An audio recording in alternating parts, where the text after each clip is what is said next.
I want to ask you some questions, and you can say to me what you think, all right? Or you can say to the people around you what you think about where you're at when it comes to vulnerability.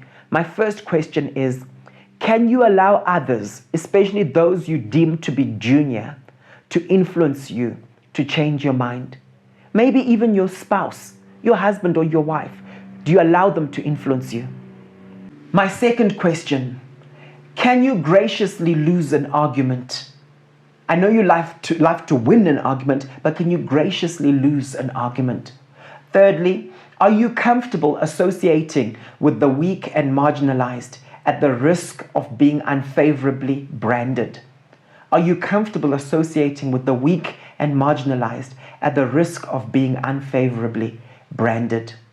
Fourth, can you easily articulate your gaps in terms of skills? Hey guys, I'm not good at that. I'm good at this, but this I'm not good at. Your gaps morally. Hey, this is where I've messed up. This is a weakness of mine. Are you able to articulate your gaps? Fifth, can you share with people your failures just as well as your successes? You know, Paul the Apostle said, I will boast of my weaknesses. I've seen this with my children. Sometimes they're very enthusiastic to tell me, oh, I got 100% for this test. But if they do badly in a test, you know, it's like, don't tell my brothers, okay? Right? Are we willing to talk about our weaknesses?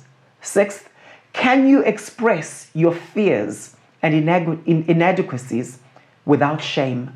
Or is there a sense of shame you have when you have messed up? Where's that shame from? Where's that condemnation coming from?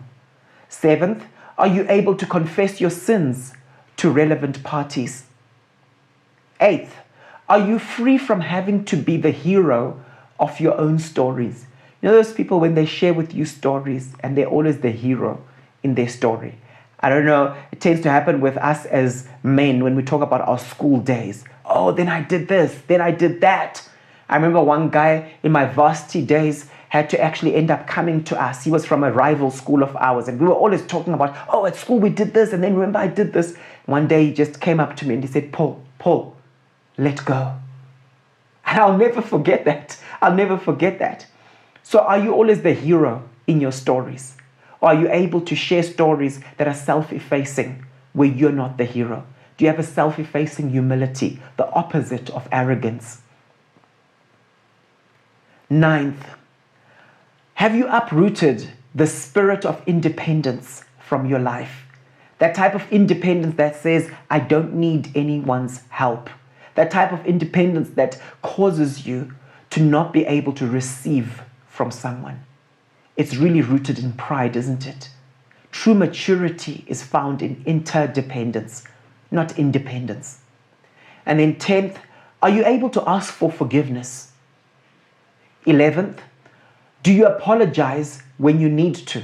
That's a state of vulnerability. One of the main reasons why people don't apologize is they're not willing to make themselves vulnerable. Because when I say, I'm really sorry, I was the one who messed up this way, this is what I'm going to do to make restitution. When I do that, I'm exposing myself. I'm making myself vulnerable because that person could use it against me and say, remember, you acknowledged you did A, B, C, D, so you owe me one. Okay? It can backfire on me. 12th, are you able to talk about your imperfect past and the lessons you've learned? That's a place of vulnerability. 13, are you able to show any form of perceived weakness, such as crying, such as an emotional state that you might be in? For example, I felt really awkward in that situation, or I actually felt a bit intimidated by that person. Okay? Are you able to do that? And 14, are you able to articulate emotional self-awareness, where you're in touch with your emotional state like Jesus was, and you're able to actually articulate it?